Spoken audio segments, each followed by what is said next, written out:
Uh, mm, it's still live, and we're still from New York. Hello, everybody. Welcome to my second live from New York. It's 420 Live with Jeff Kravitz. Thanks for tuning in. Welcome to my makeshift studio here, hidden amongst the buildings in the middle of New York. That is not a background.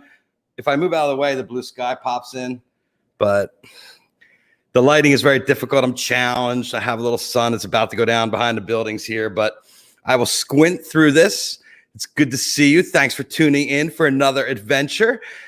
As you know, I come to you Monday to Friday at 4:20 p.m. Pacific time. I am now on the East Coast, so it's 7:20, and I'm getting used to the time change. And I kind of realize why my East Coast audience drops off around now, because it's like, hey, dinner's ready. So I'm writing the dinner bell. Oh, there it goes. I see the sun. It's in, it's out. I'm writing it round when they ring the dinner bell on the East Coast. So I get it. I understand it. But it's nice to see you guys. Thanks for tuning in. We have had a crazy past couple weeks going back and tripping down memory lane. Wow, look at that. It's like a whiteout. Whoosh. I don't want to lower the shades because then I'm not going to have anything in the background. Anyway, I'll be blown out here for a minute. I'll go like that. I think it's the reflection of my skull now is blowing the camera out. The flare off. I always said I could stop planes with the reflection off my bean, and I'm definitely seeing it. Yesterday, I could see the reflection of the buildings in it. And today, you're follically challenged. It's one thing happens when you start going through all your old pictures. You realize that you weren't always follically challenged. And, you know, I'm going to pull out a picture there, for example. There's me and Judy Anatencio and Jim Smith at an MTV event. And that's me and my hair. You know what they say? Hair today, gone tomorrow. So, you know, I used to have a flowing lock of hair. And, you know, my son and I go back and forth because he's always like, hey, Dad, look at my hair. I grow hair. And I'm like, you know what, kid? I had hair too. But it doesn't always last. Hold on. There's one other great shot in here that I wanted to share. All the kids sent me pictures from all the times, all the fun times. And this shot here really brought me back down memory lane. That's Kenny Ober. Ken Ober. Ken Ober is a legend. I mean, he's an MTV legend, hosted Remote Control back in the day. And, you know, he was MTV, and we lost Ken way too early. And he was one of the nicest guys. And this is a birthday party I had in the park. I think I was turning 30 or something like that. Who knows? And he showed up and gave me a bottle of Colt 45. Classy guy, Kenny Ober. And, you know, oh, God damn. This is really harsh in my vibe, the sun here. Hold on. Let's see if I can adjust it just a little bit. Give me a little bit of love. Live. It's live. It's live, folks. That's how we fall apart when things start going live. Anyway, we had the past couple of weeks tripping down memory lane with MTV, and all my old friends reach out to me and they're like, hey, Kravitz, how about a show with all of us? And I was like, you know, actually, great idea. So today we're going to talk to our friends from MTV. I'm going to not be blown out too much longer here, I hope. And trying to look at something I could block the sun with, but of course, no flag. So MTV has been a huge part of my life and kind of changed my path along with everybody else's in the world. I mean, we were all watching it at home and getting turned on to new music and getting turned on to new experiences. And, you know, when I moved out to California, it was pop culture ground zero. It was the place I wanted to be for getting in the spotlight. It's a lighting effect. For getting in the spotlight and for being around everything that was happening. And, you know, everybody wanted to see those pictures. I really didn't understand it at the beginning, what I was doing. I was just trying to work. I was trying to work with my camera and network with people that I met. And that baseball game, the softball game, the TJ Martell game that I shot changed my life.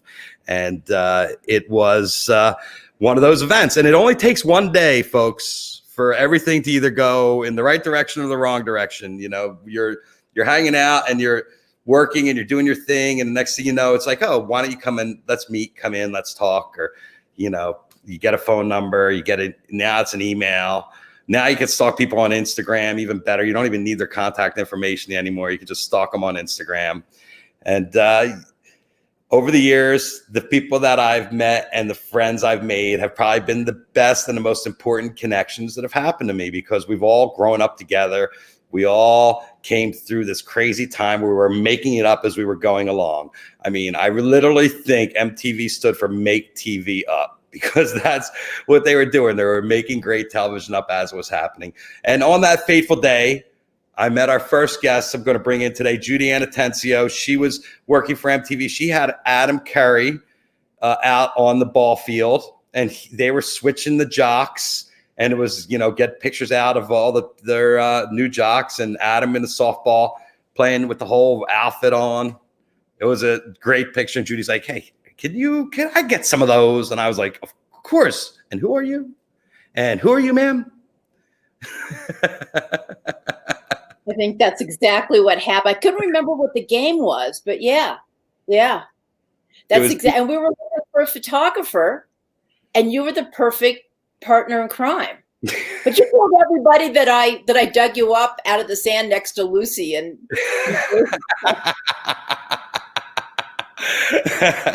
maybe I did.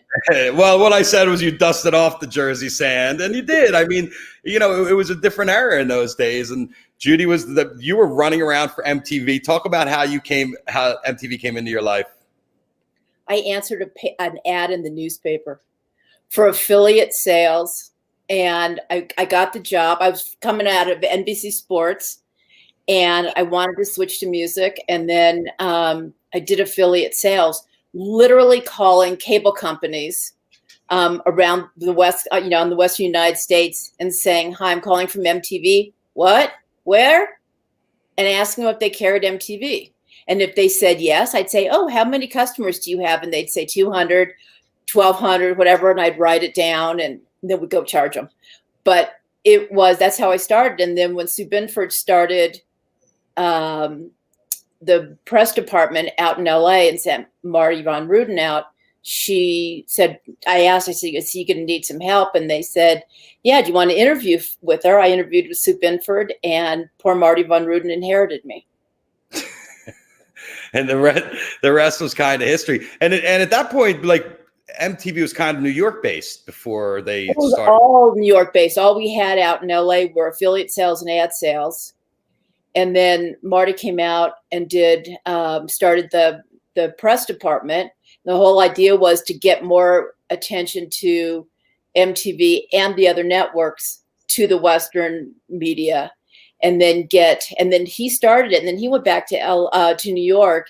Linda came out, and that's when they really opened up a media operation in Los Angeles. Yeah, and then a lot of events started moving out to LA too. Like the VMAs had been in New York all those years, and then they finally moved out to Universal Amphitheater. Oh yes, and then we had Rock and Jock, and then the rap scene. There was a lot of it in Los Angeles, and they were Tone Loc, and so then it became kind of a more of a bi-coastal operation at that point, and then production moved out with I guess Headbangers Ball and Pauly Shore with Paul Cockrell and Jim Smith and Gary Stella, and Robin Berlin joined our little corner back there, and we just had a little microcosm of the whole place in the corner, from Linda's office to Paul's office, and then all of us in between. Yeah, we were all you guys were all at 10 Universal City Plaza, which was a trip. Yeah, MTV was in the middle of this huge office building with all the suits and all the Viacom upstairs. It was crazy. And it was the beginning. It was kind of the genesis, and the department started growing. And I believe Linda will be here shortly, but Alexis Hunter, want to introduce how Alexis came into the scene? Mikey. Yeah, we hired. I hired Alexis, I believe, And we just back then everything was done by mail and paper, and we put press kits together and we mailed our press releases. We didn't get email until way into the proceedings. So poor Alexis, she would have to make all these press kits and Xerox all of the press releases. And so whenever we needed something done, we'd say, yeah, let's have Mikey do it. So Alexis got known as Mikey. And I still call her Mikey. Alexis Hunter, ladies and gentlemen. Hi, Alexis. Hi. Wait, but you forgot the beginning of that, which is the whole reason I got my job at MTV is that I was a precocious UCLA student and disc jockey at UCLA radio station. And I needed an internship in my senior year, and I just called up MTV cold and said, I'm a UCLA student. I'd like to have an internship. And then they transferred me to Judy. I went to UCLA. Yeah, so there was that thing. And then it's all who you know in this industry. And so basically she said, great, can you start on Monday? And then Monday was a press conference with John Bon Jovi. And I was thinking, wow, that was fast. Alrighty then. She's like, well, you think you can come on Monday? We're doing a press conference with John Bon Jovi. And I'm like, I will clear my schedule. Okay. And as soon as I graduated, they hired me. And the rest is history. And I became known as Mikey. And let me just say the reason, in addition to stuffing 1,000 envelopes with press releases every week. Let me just say it was every week. And that takes some mean Xeroxing skills. When you're running 1,000 copies, I'm telling you, I had it down. I did. I was just like skills you're still using to this day. I'm telling you, really mad skills, on my resume. It's like I can Xerox like a mofo, right? But no, what I really got my big break and really earned the monkeyer is when Linda and Judy just figured out that I would go anywhere in the country on any crazy promotion or crazy tour. And so suddenly Mikey was willing to go to the dregs, the suburbs, the malls, and every obscure city in the country to do remote control live. And meanwhile, I'm thinking this is great because, 6 months ago, I was I was in college and had no idea what I was going to do for a job. And the next thing you know, I'm traveling on the MTV dime, seeing the inside of every mall in America. And meeting all of the heartthrobs. You sent me a couple pictures. Oh, yeah. Oh, Robin Zander from Cheap Trick. I mean, he was like stud #1 back in those days. Oh, and I had such a huge crush on him. And I just remember, Jeff, he was holding my hand, and you always had the perfect moment to say, yo, Alexis, look at me, Robin. And there's a few shots from this, but that's my favorite one because you could see my face and you could see the scrunchie in my hair, which is back to the 80s. There's the original LA crew plus Jeff.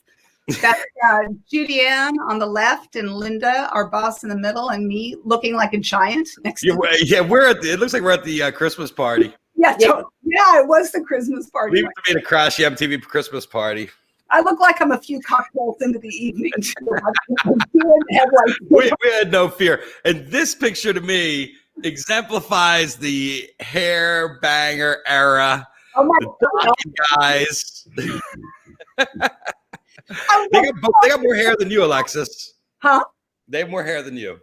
Yeah, no, that's true. Even back then, I'm telling you. And that was, that was a moment. I think that was my second MTV event as an intern. Mm-hmm. Yeah. Unbelievable. Well, next in the progression comes the boss from New York, because we were having quite the little party there without the boss. It was like the lunatics were running the asylum, and then all of a sudden, Linda's coming. Linda's coming. Very quiet. Linda's coming, and here she is. Oh, yeah. Can you hear me? Yes. How Good. are you? Okay. Hi, guys. Oh my God. We haven't seen each other. Well, Judy, you and I haven't seen each other since 30 years ago. Yeah. It could be 7. 27 years I haven't seen She's a little old lady who lives in the mountains now. Oh my God. It's unbelievable. Unbelievable how time flies. And everyone here still looks exactly the same. Oh yeah. That's because I'm sitting in the dark and We're all minus a little hair, I know, except for Alexis. Yeah, You have your hair, Alexis. It's beautiful. Linda, how are you doing? I'm doing good, thank you. Very good. Talk a little bit what it was like. You came from New York, and did. you were with MTV before you came to LA, right? And they moved you out. Yes, I started in 1985, August 5th, 1985. So it launched August 1st, 1981, right? So shortly after it started, I took an internship there. I was at NYU and I answered an internship ad, and the rest is history. I ended up being there for 26 years, starting in New York and then moving out and starting the LA press department after Marty moved back to New York. And then from there, I moved to Miami when I met my husband, and I transferred with the company and took on international. So yeah, it was basically my entire career was MTV, and it was the most amazing time of my life. I mean, I still miss it every single day and think about it all the time. The greatest friends in the world, the greatest people, the greatest talent. I mean, it was really and just interesting and new and innovative, and we were inventing the wheel as it happened. Totally unbelievable. It was like, we got to do this, and it was like there was no formula. I mean, there was nothing at that point. It was just like, let's throw it on the wall, see if it sticks. Yeah, and you don't get that anymore. 100%. I mean, you were talking about press kits and the thousands of copies you were making every single day. What about the digests we had to do? Oh my God. I mean, come on. Oh, that's all the clips you compile in the morning that everybody talks about MTV. And you had to send it to the entire company, and you had to make Xeroxes, hundreds of them, and collate them.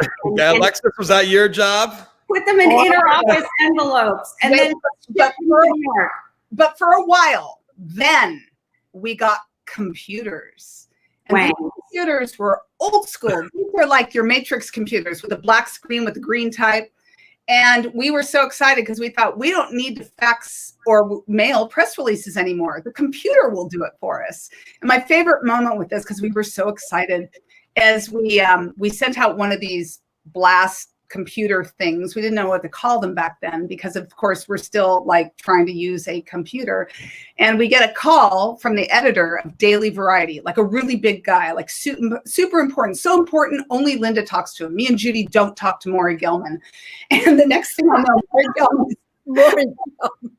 Oh my God. Maury Gelman is calling and he's saying to me, please make it stop, make it stop. And our computer was just faxing like 1 million copies. And we didn't know how to make it stop. And we were like, I'm so sorry, I don't know. No, technology was definitely it was so new back then. Remember the first cell phone we had? It was in the car. and Linda had control over it. We were the only people in the company that had it. We were so special. I just remember that Linda had it put in her car, and it was such a big deal that Linda had we lost her. Yeah, well, her car. And we talking about technology. She would go out to a meeting. She'd leave her office. And then Todd and Alexis and I would sit there and count. And as soon as she got in the car, she'd call us and say, all right. We're like, you were gone for 2 minutes. Linda, eventually you needed a little help there, and you called in a new intern. Yeah, I was going to get promoted, and it was finally the time where we could bring somebody in. And I remember interviewing this bright young man who just had a way about him that was really sweet and incredibly competent and Todd. All the things you guys were lacking, a little male energy. Oh yeah, that too. We definitely needed some like a testosterone injection in our department. And Todd's calling all the way from Australia. I don't even know what time it is, but say hi. Oops, wait, that's not Todd. It's an old picture, Todd. That's Todd Phillips. Hey, hi everybody. What nice things to say. What a great intro. Thank you, Alexis. That was sweet. Actually, the truth of the story is, and this is the real story of how I got my internship. I love So going back to what you were saying, Alexis, in the office. No, I mean, look, this is how I got to you, I should say. I was a student at Cal State Northridge studying in the radio, TV, film department, and I needed an internship to fulfill sort of, my credit load, whatever they call it. And there you used to have these books in the employment office where you'd flip through and you'd look at who had internships, and one was for VH1. I was in addition to radio, TV, film, I was also studying German, and there was an internship at VH1 in production, and the person to contact was someone named Gudrun Olafsdotter. And I remember basically I called and I was like, oh, can I speak to Gudrun Olafsdotter? And she's like, oh yeah, this is me. And I saw this thing for an internship. And she goes, that internship's gone, but because you are the only person who pronounced my name correctly, I'm going to put you onto the press department because I know they're looking for somebody. And so that's when I spoke to Alexis, because I actually wanted to go into production. I interviewed with Alexis, and I remember sitting there talking. She goes, we work with writers and we try to get them to write about MTV. And in my head, I'm thinking, screenwriters, or television writers, as opposed to journalists. So took the job, had zero idea what these people did. I was like, sure, whatever. But I have to say to Alexis is like, what I learned from Alexis was her organization and the press releases that she was talking about, the color coding, the Xerox skills, like it was impeccable. And so that's something I took with me all throughout my professional life too. You're still color coding. So Todd, you moved to Australia. How's life been over there? Good. I think we're in winter, obviously, so it's a little bit a seasonal flip from ours. But I've been down here almost 20 years now. So I left. In fact, I actually was digging out. There was the Hollywood Reporter and Wayne. He was talent at VH1. Yeah, Wayne Isaac. Wayne Isaac. And I left at the same time. And it's so funny because the reporter reported on him and I leaving at the same time. And I was just like, I'm like, this is not the company I should be in. I mean, that was sort of like some guy who quit his job and packed up and moved to Australia. But hey, I'll take it. So yeah, no, it's all good. Everything's good. I've actually continued working with the organization I've only just finished up back in June. So I've worked with Linda on international for many years. I sort of came down here and started my own business, and VH1 was my first client when we launched VH1 locally. And I've worked with the MTV and Nickelodeon businesses on many, many projects and on retainers since. So I've actually kind of never really left. Here's a nice fresh face picture. Babies. How cute. We need Steve Guy. Somebody call Steve Guy. Get Steve Guy in here right now. Yeah. Who has his number? He's watching. The Guy Steve now, if you don't know. Isn't that his new handle, the Guy Steve? That guy Steve, yes. That's his handle. Okay. Let's throw it in here. I think where is it? Scott next or Ariana? I'm lost. They're both hanging. They're both there, right? Okay. It was Scott that came in next. All right. Yeah, Scott was next. Hello, Scott. Yay! How are you, Scott? Can you hear us? No, he's on mute. Oh, he's on. You got to unmute yourself, Scott. Oh, sorry about that. I'm doing great. That's good. It's great to see you. Thank what you. What have you been up to? I work for the Institute for Human Caring, and I oversee their storytelling and listening initiative and podcast. Great. And what year did you come to MTV, and who brought you over? I took a job with Rachel McAllister. I was offered a job marketing at TriStar. At the same time, I was offered a job at Rachel's, but Rachel had the MTV VMA account, so I took it because my thought was eventually I'm going to go to work for MTV. And then I worked on the VMA account from 89 to 92. And then in March of 93, I came to work for Linda and the West Coast. It was the best. We should do a show with Rachel. I know. Yeah, and Tony. So many, and I Tony. mean, when I started like putting my post up on the RMTV, Oh my God, so many good and stories. everybody's like, "Oh, who'd I forget?" And it was like, the list was so long, and Oh, yeah. A lot. I Yeah. so brain farted, but it was just so amazing to come back and think about all the times that we spent together and everything like that. And I was just like, okay, let's try to organize this. But like I said, it could be 100 people on here. We could have one of those Zoom calls with all the tiny windows on it. Totally. And you know what else, Jeff, I think is interesting too, is like, I mean, it's been really fun to watch all your stuff about MTV, but this crew of people here, we worked on everything, you know? So we had Nick, we had VH1, we had we had Nick at Night. And, you know, I mean, I always say this to people, like we were it was the best job to get in PR because we were juggling literally 7 days a week. Like it was always something going on and we could never let anybody else know that we were too busy to work on their thing. We always had to give them 100%. And Linda was always like, don't you tell them that you're going to a Kids' Choice thing. You have to be you have to like just keep it completely like focused on the brand. And because, you know, we essentially were like an agency and they were our clients. I mean, that really was the business model that was set up. So we had to super serve them. MTV networks at that point, not That's just right. MTV, Exactly. right? We ran the company basically on the West Coast. We handled absolutely everything that was happening for that business across all of the brands all of the time. There was never a break, which is partly why Todd ended up in Australia because he was ready to break. But still with the network. And then Ariana, let's say hi to Ariana Urban. Hello, Ariana. Oh my God, it's so nice. Ariana, how did you end up coming? Who was your angel that brought you in? Okay, so first of all, I started on July 11th, 1994, and I am still with the company. I wrote in. So it's been an incredible journey. I worked for a record label, pressed a record prior, and I knew that there was an opening in the press department in New York. Bad connection, Jeff. Yeah, I think she's got Ariana. You have a bad connection. Dang it. Ray, Ariana. All right, I'm gonna take her out.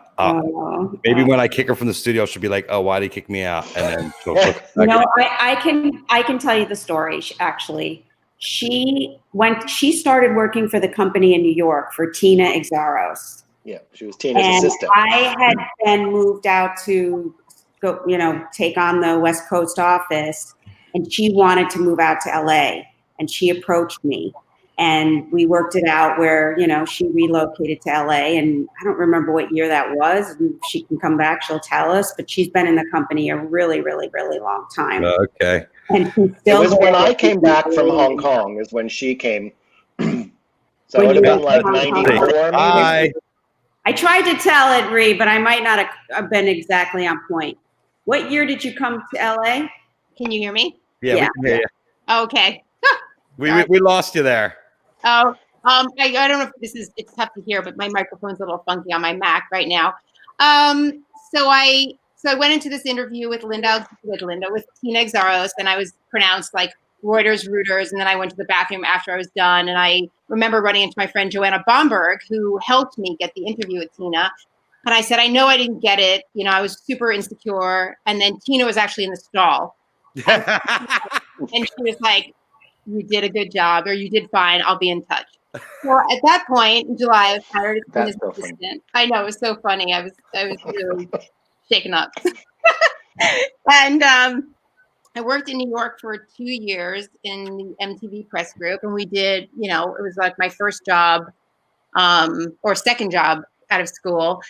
And I remember making so many mistakes. Like I would send out slides, like the little negatives in the slides to like magazines, not knowing that you had to get approval on anything. And I would get like this crazy call from I remember like Frank Michelada, love him, but he would like be like, "Hey, what are you doing?" Like, and I was like, I screwed up so many times. And somehow, at some point I said, I really want to move to LA. And Linda told me there was a position in the LA office. I think it was like a coordinator or junior publicist. And I was lucky and fortunate to be able to move out to the West Coast. This is something that I really wanted to do in my life personally. And I joined Linda and Todd and Vanessa, who's coming up, and I was post Alexis, right? And Scott and Steve Guy. And Judy, you were gone already? Was Judy there still to the end? No. Oh, so I screwed up. So Vanessa was in this lock. Hold on. Hello, Vanessa. Hi, V. Sorry, I screwed up the order there. That's all right. That's just my brain. We'll forgive you. There's a reason it's called 420 Live. Yes, exactly. Hi, Vanessa Reyes. Good to see you. Good seeing you too. Yeah, when Linda and Vanessa were there for a while, and then Linda, you left, right? Well, it was Todd, Rob, Steve, Scott, Linda, Alexis, and I. And then We grew. We had grown, right? Alexis Amazing. left first, and then did Rob leave after that, and then Todd, and then Scott and Linda and I with Rob. Oh no, Rob was still there because then we moved over to Santa Monica together. We were the first group that went to Santa Monica. Right. Right.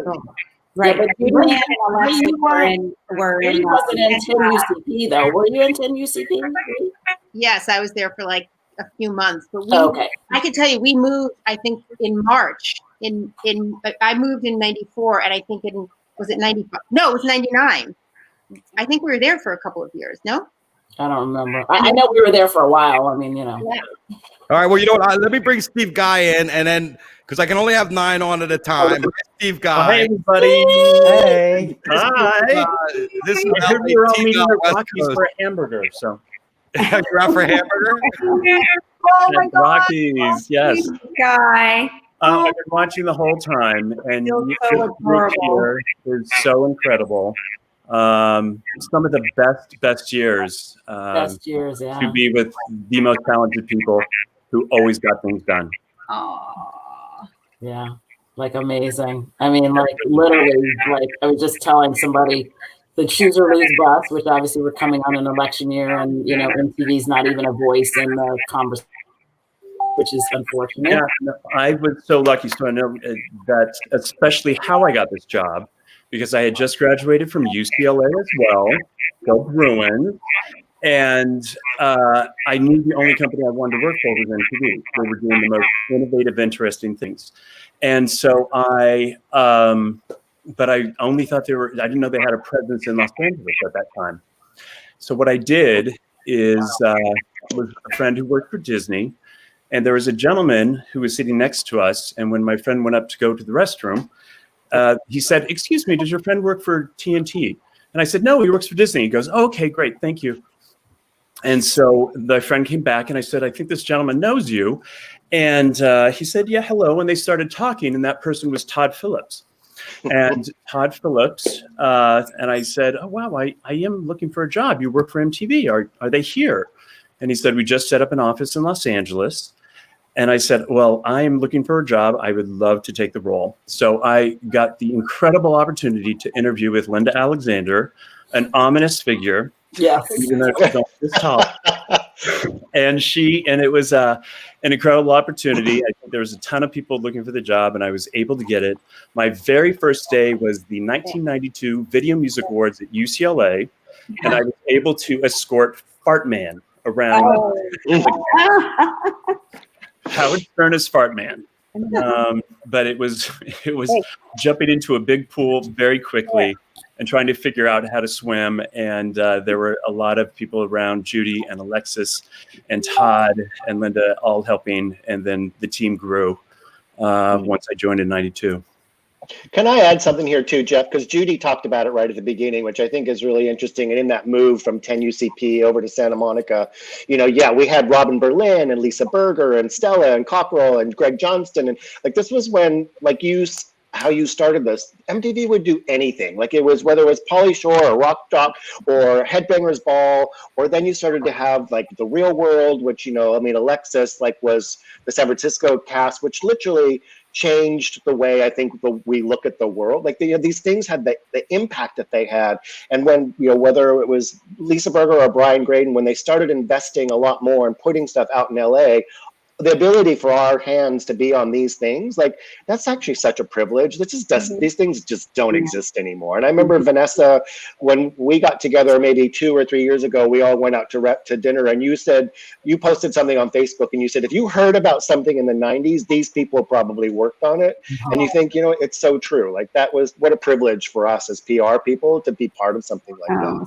And I think we really, you know, Linda, you ran a great ship, and like our reputation, I mean, if I can toot our own horn, I think, you know, we were definitely viewed as the best in the biz. There was no question. Like if you were doing an event, like we were the ones that everyone wanted to cover it. Everyone wanted to go live on the red carpet. Everyone, you know, the way that people behaved in the main press room versus they would in other parts. Let me ask you guys this: how many requests were rolling in for the VMAs for media in the beginning compared to years later? Did it? I would say hundreds. Hundreds. And globally, I mean, just because you've got seats, you've got photographers. I mean, Jeff, you know, you and I became close because of that. But, you know, you had the people who needed to have seats. You had those people who wanted to be backstage like you and Frank and Kevin, and then like managing all of that stuff. You had all of the people who were back in the day, there was a deadline press room. Do you remember that? Like there was a regular press and a deadline press room. So then there was all those people there. But I mean, and then you have this proliferation of every single website in America. Back in the day when we started, there weren't that many outlets. But as things went, there were tons more websites, tons more people who were influencers, et cetera, that you had to make space for and, you know, whatever. So that was definitely... One of the best. The events were really complex in terms of how they were set up. I mean, when you think about about the size of our group and the magnitude of the events that we were handling, seriously, on a week after week, it wasn't just the VMAs. It was everybody. It was Choice, VH1 Honors, you know. I mean, we were an incredible machine. And we had, you know, we covered all of our bases. We were so innovative too. I mean, a lot of other PR people in the industry were looking at our events and how we were setting them up to do their own events. I mean, we really set a lot of standards, and I think our bar was incredibly high, and we were very successful. Plus, the New York team would bring us to New York for their events just because of all the extra. Yeah, you guys went wherever it was. Miami, if we went to Miami, it was in Miami. If we were in Vegas, it was in Vegas. Well, that was one of my favorite trips, is that when I was, you know, because we were doing such a huge volume and I was accrediting so many people, when they started having events overseas in the European Music Awards, and they would then call us to come over and help them out in those spaces. And it was incredible. I mean, to be able to take my first trip to Paris at 24 and help the MTV Europe team do what they are trying to do in New York was just an incredible opportunity. Here's an amazing here's an amazing shot of a huge shot of the team. And Jeannie was on, but we lost her, and I know she wanted to share some of these pictures. I love that picture. I think I did that, didn't I? Yes, you did. And look at Tamara Connick over there. Do you see Tamara? Yeah, Tamara with Steve. Oh my God. And Marnie. That was the 182 performance, right? Yeah, that's a great shot, because that's isn't that Jen Guzman and Linda? Yeah. Jeannie and Marnie right there, yeah. Here's Steve. Oh, what a great shot that was. That was me behind Steve. And Rob, everybody's in. Here's with the Beatles. I don't know. There's Jeff, Jeannie, and that's Olivia Harrison and Ringo and Yoko. That's as close as you get to the 4 Beatles. Up there's that Ken Overshot. Here, this guy. Now, Rocket Jockey, that was another thing, Todd, you were just talking about how MTV did anything. We got into being a sports, doing sports. Yeah. Yeah, I remember Marky Mark dropped his jacks at the basketball one. That was like the hugest thing ever. That was the other thing I was thinking, getting ahead of this. Like, think how much people wouldn't even bat an eyelash at this now. Now it's like when he dropped his shorts, it was like so controversial, and everybody was so freaked out that he wore his Calvin Klein underwear on a television show. It's like now it's like, who cares? Well, and you bring up an interesting point, and that is the controversy. All these shows had controversy built in. So here you were publicizing the event. Come to our amazing event.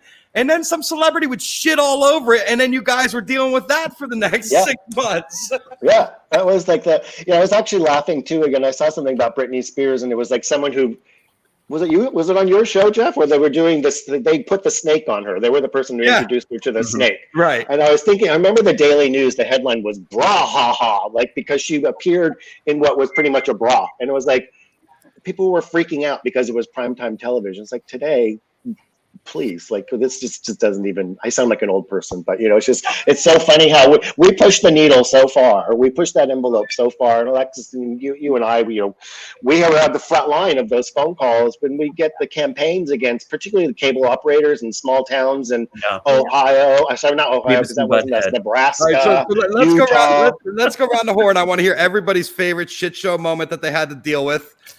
Okay. Yeah. I'll give you a second to think about that. Like, I've got one. Go ahead, Alexis. You're up first. So I did PR for the Real World in San Francisco, and we had a very challenging castmate named Puck.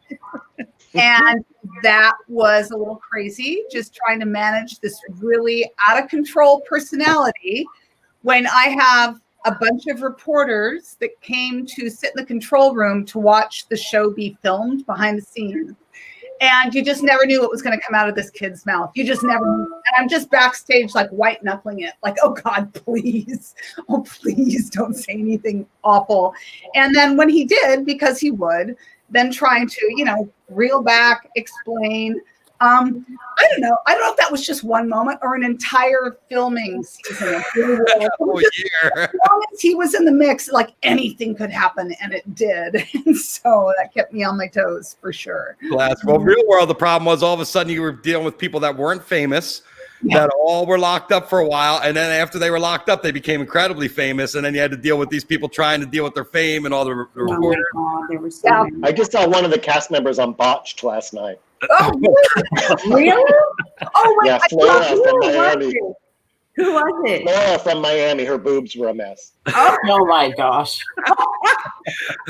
All right, Linda. No, don't stop. I'll go. Mine Go ahead, Scott. This is a 420 moment. I was covering an interview for with People Magazine with Eric Nies, and I go to his house in Venice, and he's really high, and he's got friends there, and he leaves in the middle of the interview. He gets up and he walks out to another room and gets even higher, and he comes back, and there are pop posters all over the house, and all I can think is, Linda's gonna kill me. Linda's going to kill me. And I just remember begging the reporter, to not, please don't put any of this in there. And I don't think she did. I don't remember. Who was the reporter, Scott? And today it would have been nothing. Today it would be nothing. The reporter would have smoked smoked with the reporter. But I can't, it was a woman, and I can't remember who it was, but she was very generous to me. But I just thought for sure I was going to get in trouble. All right, So I've got Vanessa. I got several stories. How much time do you have? Good. You go. Hey, go ahead. You're on. So the one that I talk about, I think the most was in Houston at the Super Bowl. So, being able, I brought my husband, we're on the field. It was like this adrenaline rush. But, Sally Frattini, who hopefully she's watching, was so astute, early on when we were in the production space. On that Thursday, we were doing the dry run through, the camera run through. And she's like, I got a really weird feeling about Janet Jackson. I got a really weird feeling because they're supposed to show us her costume, and it's Thursday, and they haven't shown anything to us. And so we go through the run through. She wore white sweats for that camera run through, right? We do the whole halftime thing. I'm with the Access Hollywood crew. We come back and all hell breaks loose. And we're like, what? You saw what? What happened? And I remember standing with Judy and with Sally, and I think Van was there at the time, and Sonia Muckle, talking about what the heck just happened with Justin Timberlake and Janet Jackson. And I remember distinctly Sonia Muckle saying, well, you know, like this wasn't Justin's thing. This was her wardrobe malfunction. Ding. There was the birth of the wardrobe malfunction coming out of Sonia Muckle's mouth. Like literally, Janet Jackson was on the plane out of Houston before we could even already cashed the check, had the bag of money. Yeah, out the door. Literally, the cat's out of the bag. Out the door. And I think Jeannie was there too. It was just like we were like, what? Oh, actually, Jeannie was there, not I think. Jeannie was there too. And I'm just like, oh my God. Like in hindsight, when you hear people using that term, like literally, I watched it come out of Sonia Muckle's mouth. So for me, that was like crazy shit show. Yeah, the wardrobe malfunction. And still one of my favorite moments in MTV history. And you know, I had Alex Coletti on, and I could dovetail right into a Sonia Muckle when I went to New Orleans, and I think I was in with you guys. It was like a MTV show, and we had a reporter in New Orleans with TV Guide interviewing Britney Spears, and I swear to you, we were there for 3 to 4 hours. And I was stringing this girl along, Jennifer Graham, I think her name was at the time. She never spoke to Britney. And I was there for 3 to 4 hours. I feel like I was complaining to you, Vanessa, about it, or you, Todd. And I just couldn't believe it. Like she never took 5 minutes to talk to this reporter. And this reporter was pissed. But I think it was a Sonia. I think she had repped Britney at the time also. Yeah, well, she had all of them in the Jonas and all those. And you never did. Yeah. Coupled with like all the Real World covers, which I somehow slid by. I apologize now. I wish I had a bigger mouth. But all these like, you know, sexy photos of the Real World's on the cover of Maxim and stuff. I just like look back and I have 2 kids and I want to die now thinking about it. Do you guys remember that story with Cosmo Master Apollo? Does anybody remember Cosmo? Yeah, of course. Yeah. In the New York office. So he had gone and done this photo shoot. Do you remember this with Kennedy? Oh, yes. Yeah. Oh, the last one. Yeah, where she's on the donkey with top. Right. Well, but he's like, oh, okay. Is everything good? Yeah, everything's fine. So he's like, he checks out and he goes home. And then they bring in this donkey and she gets nude on this donkey. Like, left. Because he's like, oh, yeah, you know, like, okay, you're good. Okay, great. You know, like, and from that story, I've learned I walk my talent out and into their car. Like, literally, I just got to make sure that they're on their way. So get out of it. My first Rolling Stone cover, my very first Rolling Stone cover was with Jenny McCarthy for Singled Out. Do you guys remember this shoot? Yes, of course. Totally, the mustard. Photographer. Who was the photographer? Jeff, the famous Rolling Stone. Mark Seliger or Annie Leibovitz. Mark Seliger.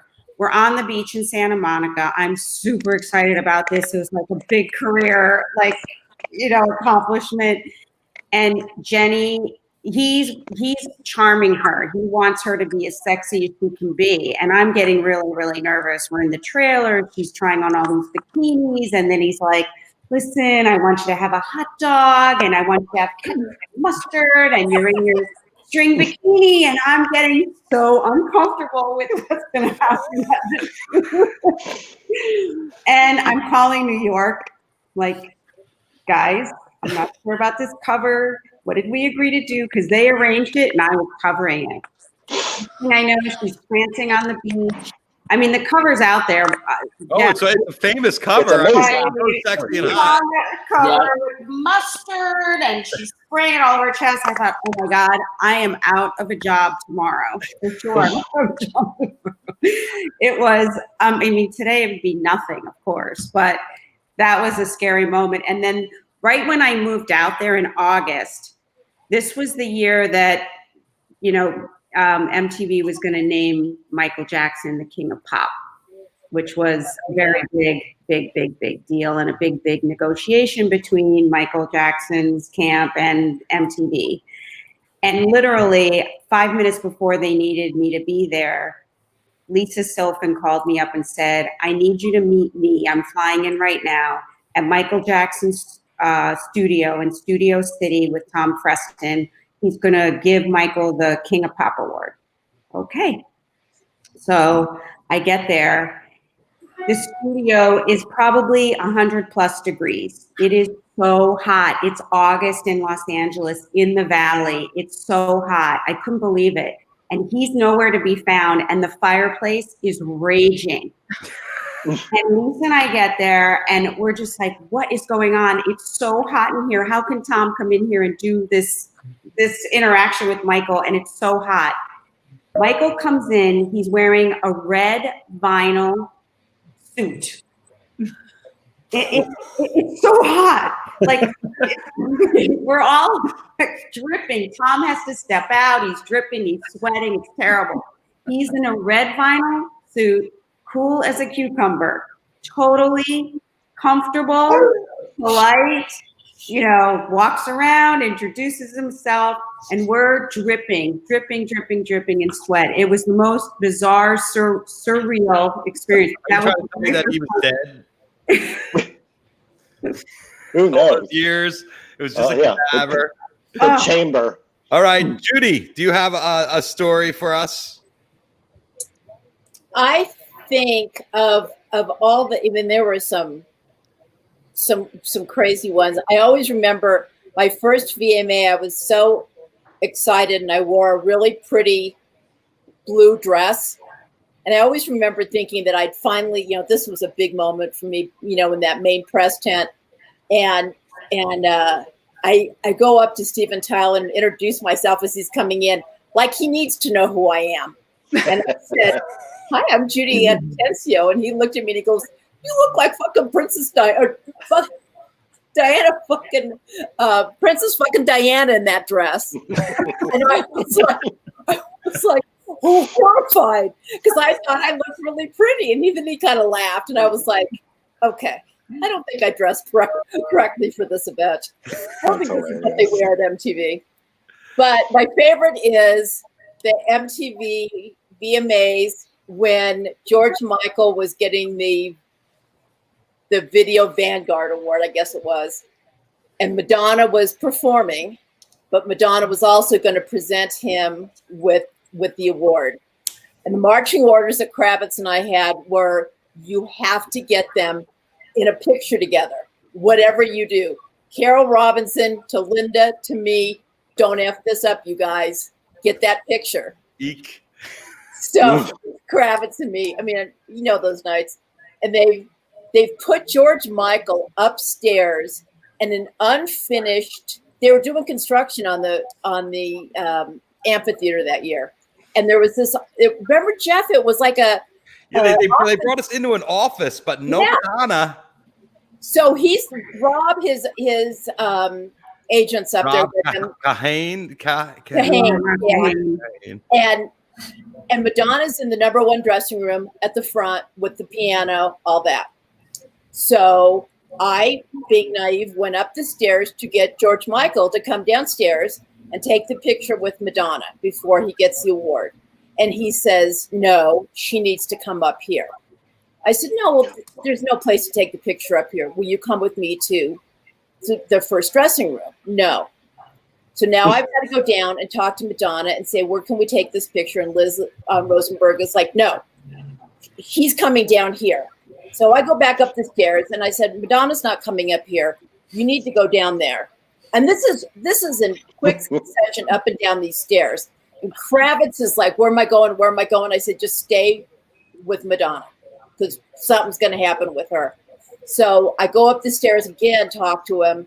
Again, they're saying, no, we're not coming down. I go downstairs. I say to Jeff, it's not coming down. How are we going to get this picture? Then I go up. I think this is the third or fourth time. And I'm running up and down these stairs. And Tom Petty is standing outside his dressing room on the second floor with a Heineken. He's just waving it like this, And he says, I think you need this. And he goes, what are you doing? And I said, I'm trying to get Madonna and George Michael in the same picture. He looks at me. Oh, for fuck's sake. Oh, no. He turns around and goes into his room. And I'm like, oh my God, I'm doing all of this and the real talent sitting here with the Heineken. So I don't remember if we ever got the picture though, Jeff. No. What we ended up getting was George Michael by himself sitting on a desk with the award, and one with him and Tommy Mottola and Rob. Right. And that was it. She would never get. We got skunked, but we still had our moment with George Michael hanging out, and that was pretty cool because we were running around Universal with George Michael in the back.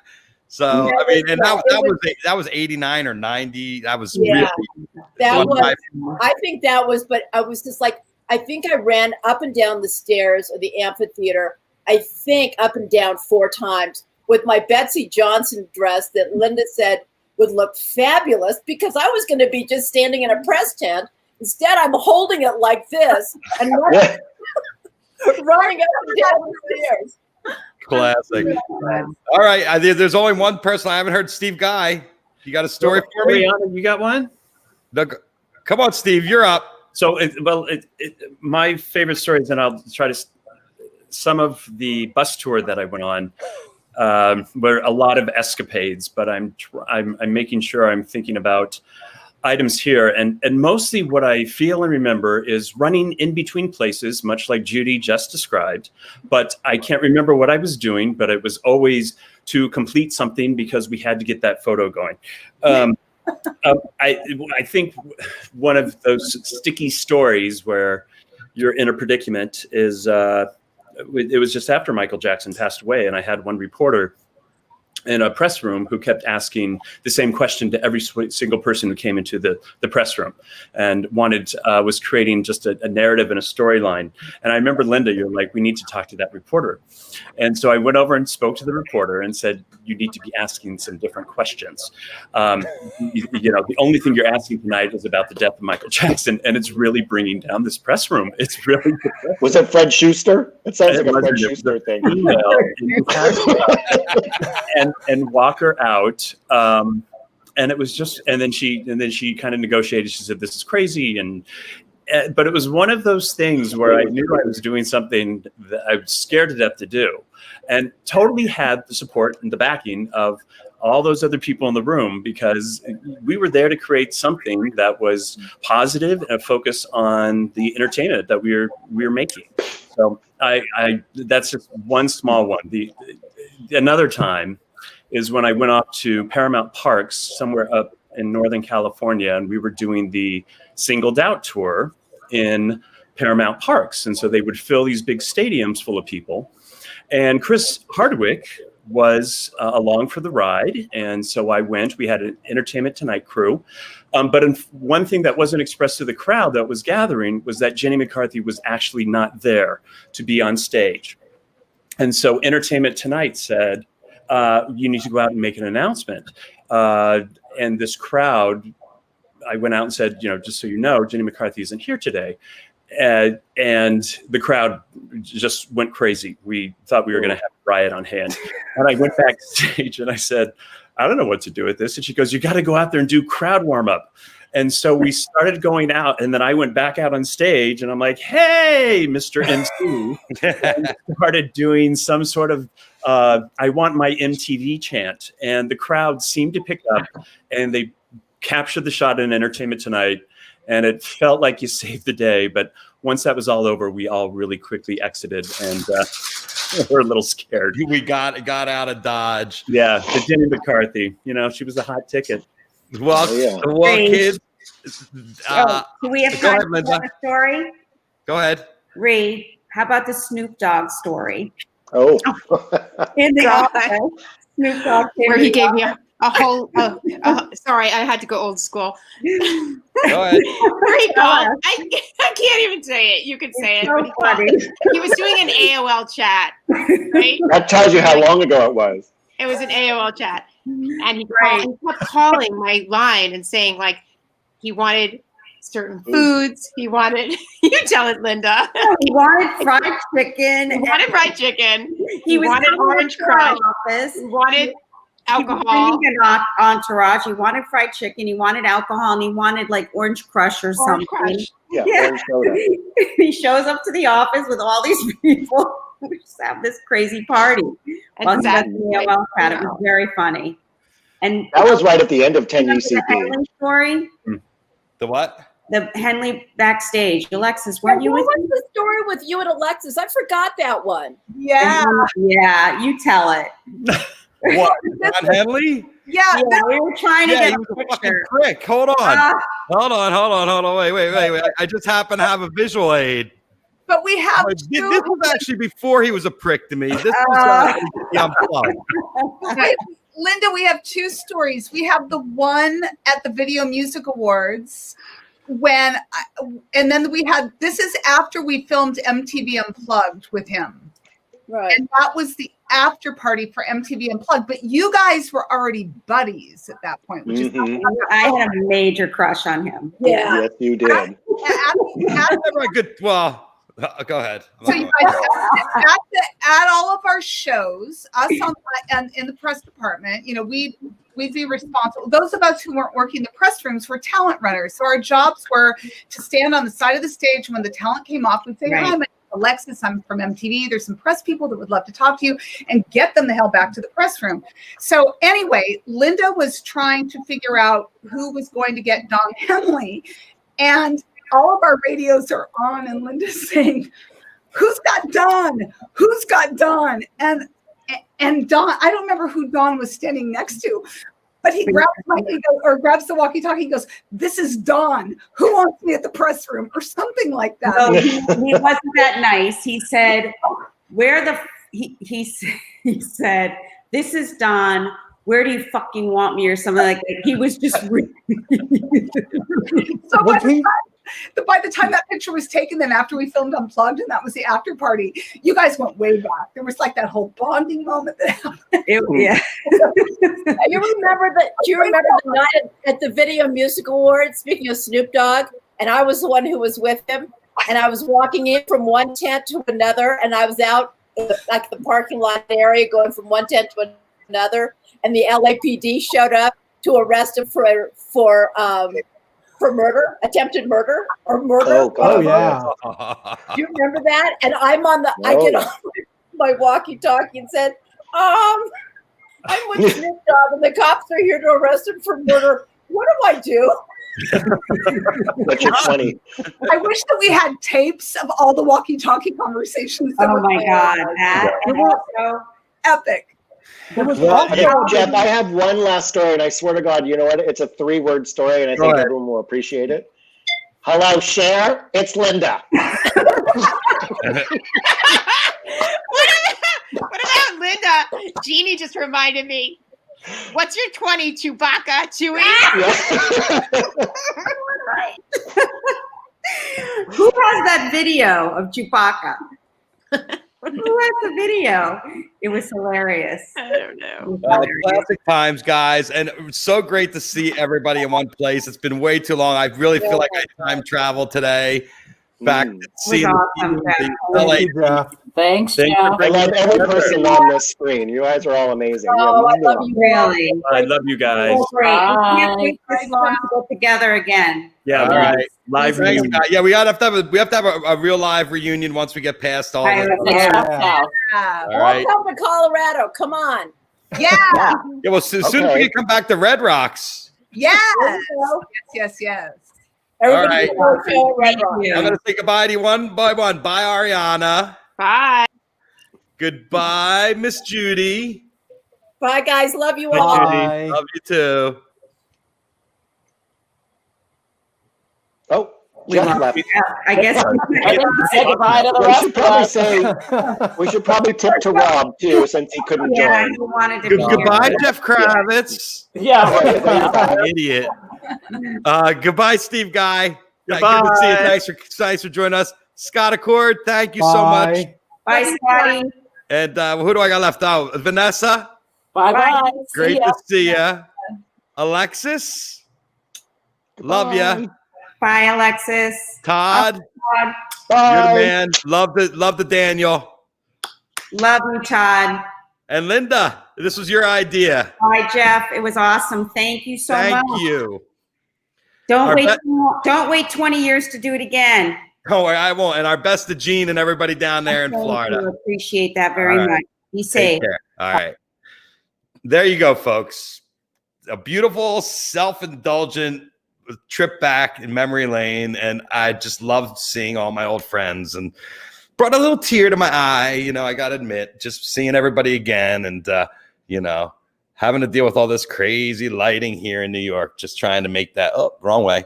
Just trying to make that background. There it is. Look at that background popping. That Chrysler building looking beautiful. Another edition of 420 Live.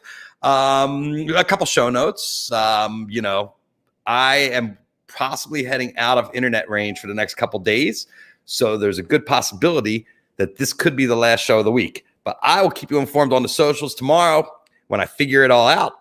And if that's the case, I will see you next week on Monday when I land back into reality land. I want to thank all my friends at MTV, all of my friends at MTV. I saw all of you guys clicking in and commenting, Paul Ward and Renee and Vince and Jeannie and just, Sally Frattini. I mean, I saw all you guys, Eileen, chirping in the whole time.